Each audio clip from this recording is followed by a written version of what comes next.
Bonjour, bienvenue pour ce premier journal de la CMA. Chaque mois, nous allons vous parler de la vie des entrepreneurs, des artisans landais. Pour m'accompagner pour cette première, Monsieur Marc Vernier, président de la Chambre des métiers et de l'artisanat des Landes. Bonjour. Bonjour. Alors, vous avez présenté vos vœux mardi aux institutionnels et vous vouliez profiter de cette occasion pour vous adresser à vos ressortissants. Bien oui, en effet, en mon nom, au nom du bureau des élus et au nom de tout notre personnel, je tiens à présenter mes vœux à tous les artisans landais, des vœux de prospérité et de santé pour eux-mêmes et pour leurs entreprises, bien entendu. Alors, la CMA, c'est une chambre consulaire. On dit toujours la CMA, mais c'est la Chambre des métiers et de l'artisanat. Alors, La chambre de métiers et de l'artisanat. De métiers. Excusez-moi, c'est une première, donc il fallait bien commencer. Donc, quel est le rôle et les missions d'une chambre consulaire? Alors, d'une chambre consulaire, on pourrait en reparler par rapport à la réforme, mais d'une chambre de consulaire telle que la Chambre de métiers et de l'artisanat, ça reste et demeure un organisme d'utilité publique, dont les missions sont des missions régaliennes telles qu'elles étaient connues comme l'enregistrement. Lorsque vous créez votre entreprise, l'enregistrement se fait par la Chambre de métier. On peut aussi en reparler puisque la réforme modifie encore cela.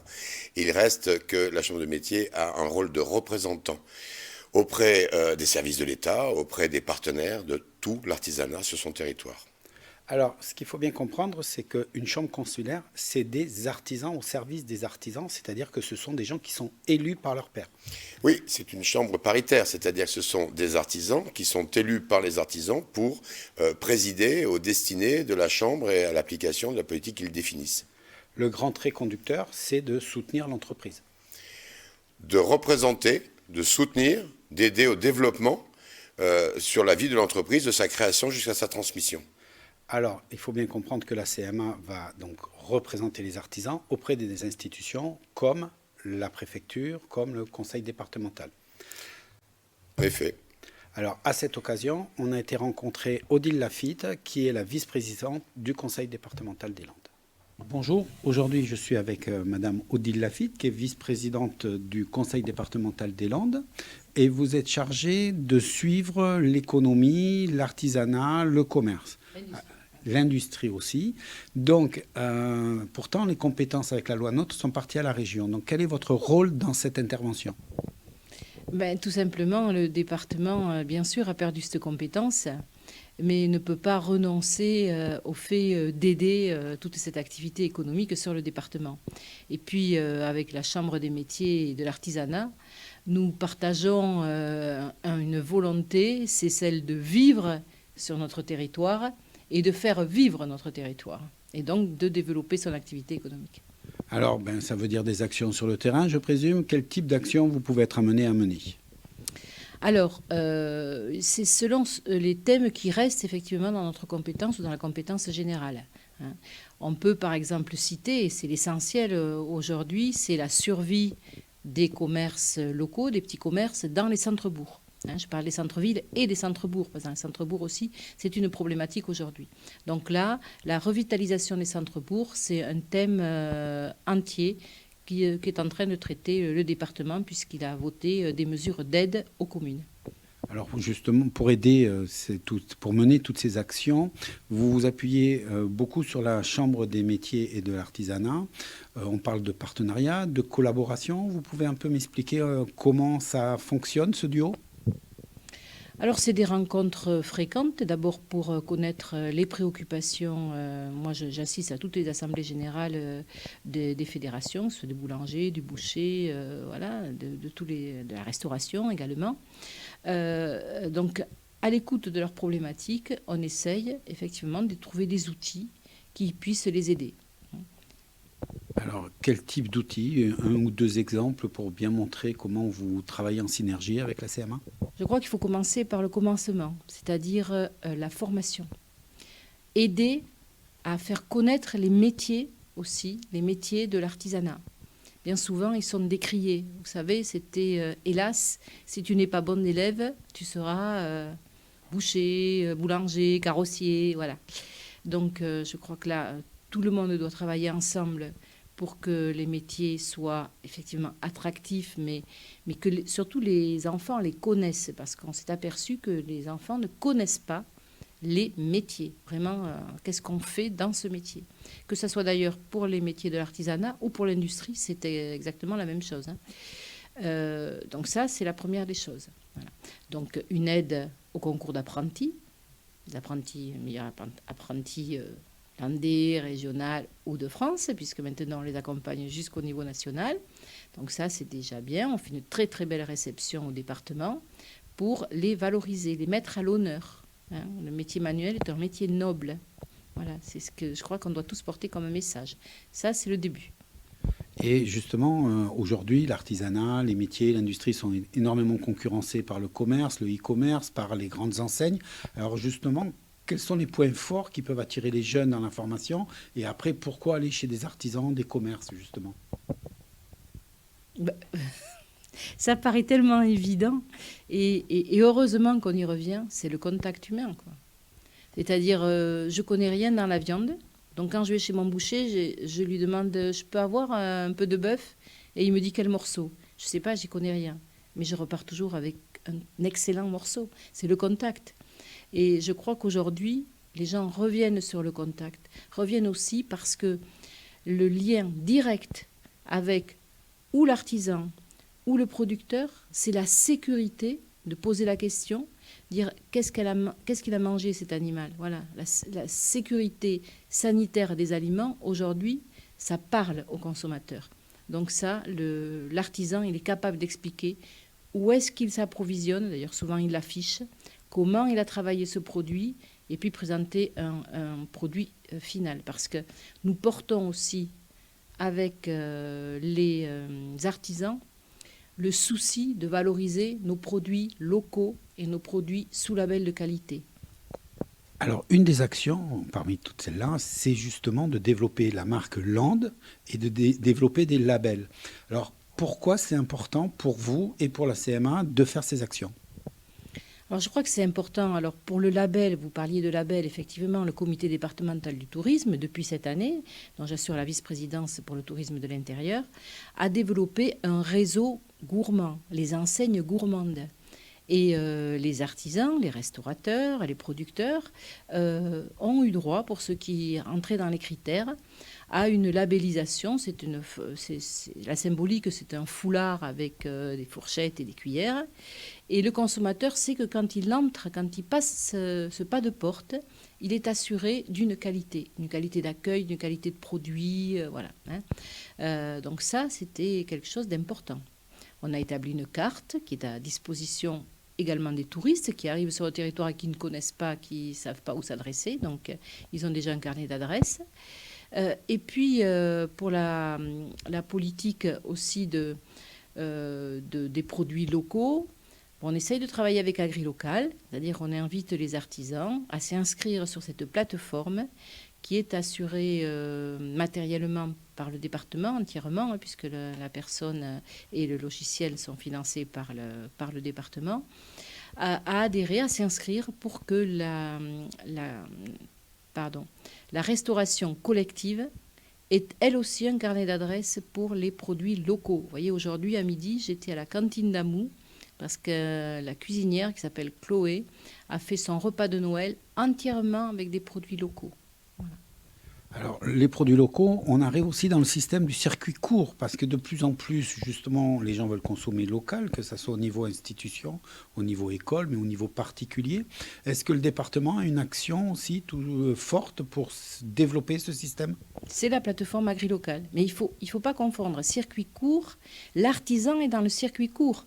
Parce que le circuit court, c'est un seul intermédiaire entre le producteur et le consommateur. Donc l'artisan, quand il achète sa bête, par exemple pour le boucher, qu'il la conduit à l'abattoir et qu'après il la travaille, c'est du circuit court.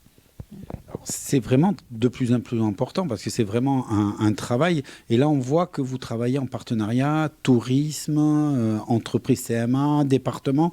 Comment on arrive à faire fonctionner toutes ces différentes associations, structures ensemble? Je crois que le point qui nous rassemble, c'est notre volonté. Vous savez, on s'est auto-proclamé premier département gastronomique suite à la grippe aviaire. Elle a fait beaucoup de dégâts, mais elle nous a obligés à nous rassembler, ce que les Landais ont fait naturellement. Et on a découvert qu'on avait un patrimoine gastronomique, parce que ça nous paraît évident à nous que l'on mange bien. On ne se pose pas la question. Les gens qui viennent découvrent que vraiment on a des pépites en gastronomie. Donc se rassembler, ça nous paraît tout à fait naturel. Voilà. Au quotidien, on travaille la qualité, tout le monde le fait. Donc il faut qu'on sache communiquer sur ce territoire est un territoire de qualité. Alors, on est dans l'année 2020. Ça va être une année importante pour développer donc toutes ces marques, tous ces labels. Pour vous, ça va être vraiment le trait conducteur entre la CMA et le département, de mettre en valorisation tout ce travail? Oui, bien sûr, le travail a commencé. Et tout à l'heure, vous me parliez de la marque Land. Donc la marque Land va au-delà, bien sûr, des produits de bouche, puisque ça va aussi labelliser des produits industriels ou des circuits, des sites. Voilà. Alors, merci beaucoup d'avoir pris le temps de nous recevoir. Maintenant, toute l'année, on sera vigilant et on sera avec le département, la CMA, pour toutes ces actions qui vont être menées. À très bientôt. Est-ce que Odile Lafitte a bien résumé pour vous la collaboration que vous avez avec le département?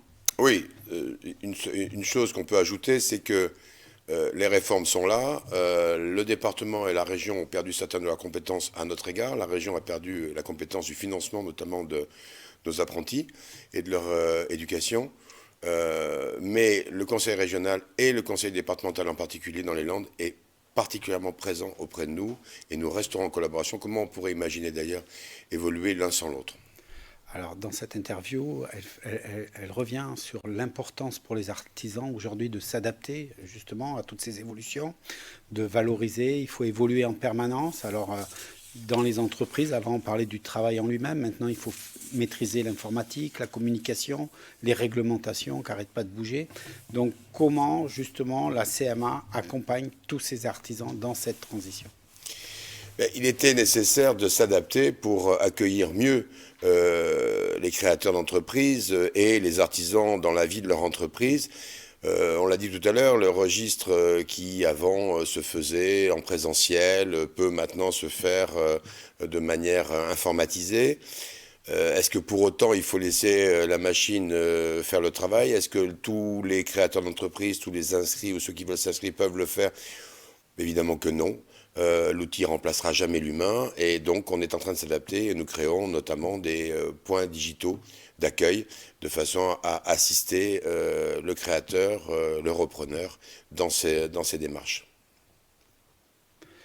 Alors, les experts de la CMA, qui sont des salariés, puisque la CMA est dirigée par des élus, mais vous avez énormément de salariés spécialisés sur des points précis, accompagnent donc tous les artisans au quotidien. Et je vous propose d'aller voir Camille Briez, qui est une jeune paysagiste qui est installée sur la communauté de communes Marennes-Adour-Côte-Sud, qui va nous expliquer. Merci. Si en cette période les jardins ne sont pas très attrayants, Camille Briez, elle continue à s'en occuper avec passion, puisqu'il y a 3 mois, la paysagiste de Saubrigue s'est installée à son compte en créant la Garden Factory, où elle conseille, conçoit, aménage ou accompagne la création de jardins pour les particuliers ou les entreprises. Toute la base, on va dire, du métier, c'est vraiment pas de vouloir refaire absolument tout ce qu'on sait faire qui marche bien. C'est vraiment essayer de faire quelque chose d'original et de personnalisé pour chaque client, que ce soit une entreprise ou un particulier. J'écoute bien les envies et les souhaits du client en termes esthétiques et d'entretien et je prends tous les paramètres en compte. Et les végétaux existants aussi, enfin tout ce qui peut m'aider dans la conception. Et après, je propose assez rapidement, sous 15 jours, un premier plan, des idées, des végétaux, voir si on est bien d'accord avec le client. Et après, on peut enchaîner sur un devis, faire appel à d'autres entreprises si jamais il y a des travaux plus importants à faire. Et en général, après, je m'occupe de la plantation et de la partie végétale, parce que c'est vraiment ma particularité et c'est ce que je connais le mieux. Et souvent, on fait avec le client justement le jardin, comme ça, une fois qu'il l'a fait lui-même, il sait exactement comment, il a toutes les clés en main pour pouvoir le garder beau et le voir s'épanouir tous les jours. Après 5 années passées comme salariée dans des pépinières, Camille a fait le choix de lancer sa propre activité afin d'être plus proche de ses clients et surtout du terrain. Quand on travaille pour des entreprises du paysage, bon là j'étais à la pépinière et au bureau d'études, mais c'est vrai que finalement j'allais pas souvent dans les jardins. Et les clients voulaient, insistaient quand même pas mal pour que je vienne, eux, parce qu'ils avaient la sensation que moi, je les comprenais peut-être un peu mieux, donc ils voulaient que ce soit moi qui vienne. Et du coup, c'est vrai que moi, ça me manquait d'être sur le terrain, parce que c'est ça qui est intéressant dans ce métier, c'est que c'est assez polyvalent et qu'on peut passer de la conception à aller planter, à aller sauver un arbre qui est malade, à faire une terrasse en bois. Enfin, j'aime bien toucher un peu à tout. Et du coup, c'est le côté vraiment artisanal qui est sympa, fabriquer des pots sur mesure en bois pour telle plante ou pour voilà, ce côté-là est vraiment sympa. Et c'est vrai que ça manquait un peu finalement dans la région, ce genre de. En fait, c'est les clients qui m'ont demandé presque de me mettre à mon compte parce que à force qu'on me demande, je me suis dit après tout, faut se lancer, pourquoi pas. Et comme avec mon ancien patron, ça se passait très bien, on a fait en sorte que je puisse justement me mettre à mon compte dans les meilleures conditions. La paysagiste a pu également compter sur l'accompagnement de la Chambre de métier et de l'artisanat des Landes. Je connaissais un petit peu toutes les procédures et les parties administratives pour se mettre à son compte, mais c'est vrai que justement la Chambre des métiers et de l'artisanat m'a vraiment accompagnée pour tout ce qui est démarche et choix de la structure juridique. Et bon, j'avais déjà un comptable, mais j'ai été quand même un petit peu dans le doute vu justement que j'étais en rupture conventionnelle avec mon ancienne entreprise. Il fallait vraiment trouver la bonne forme juridique et les bons côtés. Et ça, ils m'ont vraiment bien dirigé par mail, souvent au téléphone, jusqu'à la création de l'entreprise. Après quelques doutes au lancement, Camille Briez est désormais pleinement satisfaite d'avoir créé son entreprise artisanale, dont l'activité s'exporte même hors de France. On se rend compte à la fin de ce reportage que l'accompagnement de la CMA a été très important sur justement des points qui passent son cœur de métier, le paysagisme. Alors, comment vous intervenez? Pouvez-vous nous donner plus d'informations? On l'a dit, il a fallu revoir notre offre de service, il a fallu s'adapter à de nouvelles règles, notamment sur l'inscription. Donc, on a dû inventer de nouveaux dispositifs. Ces dispositifs, essentiellement à Mont-de-Marsan et à Dax, on reviendra tout à l'heure sur l'ouverture de ce centre à Dax, vont permettre aux artisans d'effectuer, grâce à des équipements techniques spécifiques et évidemment informatiques, d'être guidés et conseillés par des conseillers qui seront à côté de la machine, à côté de l'ordinateur, pour permettre d'effectuer les formalités notamment, permettre à nos artisans de s'inscrire, d'être orientés ensuite de là vers les experts adéquats. Vous parliez tout à l'heure des différents collaborateurs que nous avons, tous dans des métiers et des techniques très particulières et adaptées évidemment, pour créer l'entreprise artisanale, réaliser la première déclaration du chiffre d'affaires, se former en gestion d'entreprise, en comptabilité ou au numérique, changer de métier et se reconvertir, être accompagné pour recruter, trouver des conseils pour trouver un projet d'investissement et tous les besoins que les artisans peuvent rencontrer dans la réalisation de leur projet. J'ajoute même à cela qu'on va développer aussi des services pour permettre de faciliter encore ou d'augmenter le potentiel de reprise des entreprises, de façon à ce que les entreprises landaises trouvent repreneurs lorsque c'est nécessaire.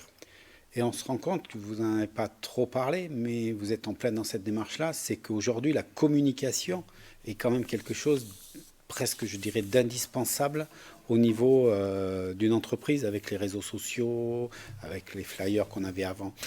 Donc vous, au niveau de la CMA, vous avez fait je dirais presque un pari un peu original. Vous pouvez nous parler de cette idée qui fait qu'on est là aujourd'hui? Lorsque nous sommes arrivés à la direction à cette mandature, tous les élus de l'artisanat se sont aperçus que dans le passé, parce que peut-être que le besoin n'en était pas plus important que cela, en tout cas nous étions relativement discrets. Et il nous a semblé que pour bien représenter, surtout dans un concert de réformes très très intense, qui nous conduit à des gouvernances régionales, etc., à une nouvelle forme pour exécuter les formalités, des choses comme ça, il fallait qu'on soit plus visible. Donc on a commencé par plus communiquer comme tout le monde sur les réseaux sociaux, communiquer un peu beaucoup, mais pas trop, sur les radios. Ça, c'était un peu nouveau. Et il nous a semblé qu'il fallait impérativement qu'on communique, qu'on soit vu et bien vu. Et quoi de mieux qu'une convention avec TV Land à ce niveau-là. Je vous en remercie.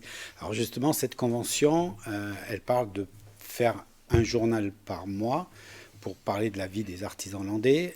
Quel est le contenu que vous souhaitez et à qui vous souhaitez que cette émission s'adresse? Aux artisans. Aux artisans. C'est la télévision, votre télévision devient la télévision des artisans.